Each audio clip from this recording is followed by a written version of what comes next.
Fala, Conradinho. Beleza, Conrado. Isso. Boa tarde para todo mundo. Senhores. Hoje ao vivo. Hoje ao Senhores, vivo. meus amigos, uma alegria estar aqui com vocês. Sempre Boa. uma honra. Cara bacana. Para conversar o que vier pela frente aí. Vamos lá. Primeira coisa que eu acho que a gente vai pro factual. Agora a gente estava discutindo nos bastidores. Teve atentado ontem, 4 de julho, em Chicago, onde um atirador matou 6 pessoas, se eu não me engano. 6 pessoas e 20 dezenas feridos. de Parece que isso. Até o momento não sabia quem era o cara, mas você Foi que tem um pego furo já, de notícia, você já sabe quem Exatamente, é. Bob Crymel é o nome dele. E ele acabou, inclusive, ele era um rapper. Tem essa tendência, tem até um perfil dele no IMDb, que é aquela base de dados de cinema. Ele é um pretenso, até a imagem dele, se vocês conseguirem pegar na internet, vai ver que é uma figura um pouco estranha. E o mais interessante da gente enxergar nisso tudo é por que a gente tem isso acontecendo sempre nos Estados Unidos. A gente pode discutir aqui questão de armas, questão sociológica disso tudo estar acontecendo, mas Chicago como um todo, como a gente estava conversando antes aqui, teve um final de semana muito violento, com muitas mortes nos subúrbios da parte mais gueto da cidade, com vários tiroteios, diversas mortes, 6 mortes, mas ontem outro fato. Chicago tem lugar que a polícia não entra. Não entra, As claro. gangues. Claro. Não, a máfia, acho que um dos lugares, além de Nova York, foi Chicago. Não, Al Capone Chicago. Alfonso Capone fica ali na beira do rio ainda. Bom, mas o que eu queria trazer, mas esse atentado acontece numa outra zona da cidade, em Highland Park. Esse aí é uma zona de rico. É zona de maioria branca e rica. Tu vê as imagens do atentado, quando tu vê ele, e a gente chama de atentado, e aí já vem o ponto filosófico pra essa história toda aqui, né? A gente chama como se fosse um ato terrorista. Esse é o figura. Esse cidadão que atirou? Esse cidadão, não tinha nem que mostrar essa figura, é isso que o cara quer. O que tu acha, né? E aí, inclusive, tem agora um clipe o cara fala, dele. ninguém nunca tinha Tem visto esse ficar bosta. mostrando a imagem que a gente fica gourmetizando. Tem um Exato. clipe dele Porque ainda o cara que ele faz pra entrando numa escola com armas, daqui a pouco já vira Então, tudo uma grande bagunça ali. Mas um ponto que a gente tem que trazer aqui é que chamar isso de atentado, a gente tem que começar a questionar, em primeiro lugar, por que a gente tem isso nos Estados Unidos? Isso não é um fato de terror deliberado. Isso é um fato de um ser humano buscar o seu suicídio, porque é isso que eles tentam na imensa maioria das vezes, e levar mais pessoas com ele para ficar na memória, na lembrança. Por isso que eu concordo com o Sammy aqui, não é nem... para ter uma certa notoriedade. Sim. Não tem uma busca filosófica de uma ideia ou uma causa que eu estou por trás disso tudo, não. É apenas o existencialismo. E quando a gente vê, na maioria desses casos, pela figura das pessoas, pela observação das suas personalidades, a gente vê que são pessoas que não encontraram o seu próprio lugar do mundo. E aí a gente já falava antes aqui do programa...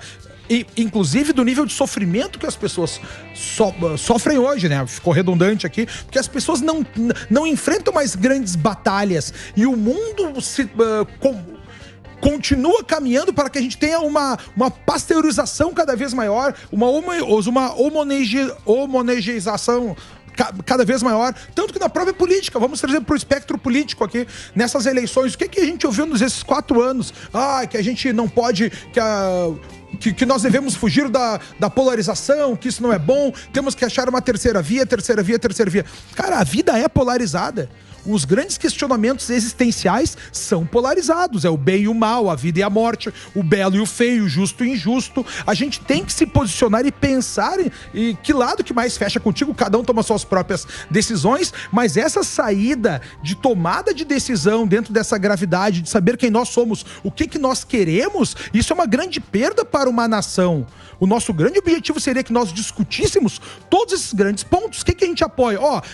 Nós, enquanto nação, nós somos a favor do aborto ou contra o aborto? Vamos discutir. Nós, como nação, somos a favor que os policiais tenham mais empenho em prender bandidos ou os bandidos têm que ficar soltos? A gente tem que decidir e ter essas discussões. Isso é muito importante. O que a gente vê no mundo agora é tendo uma pasteurização cada vez maior de pessoas que não querem sofrer, de pessoas que não sofreram nada na vida, e aí quando tem qualquer momento de enfrentamento diante da realidade, não sabem como lidar com isso. E é o mundo que a gente vive hoje, principalmente da nossa juventude. Resiliência. Mas não à toa, Emílio, tem um dado importante para dizer para as pessoas que vai ser surpreendente para muitos, que o número de suicídios é maior que o número de homicídios. Então, mas a sociedade... Loucura, cara. A sociedade ela concede à polícia. A polícia precisa do apoio da sociedade. Claro. E a sociedade precisa do apoio da polícia.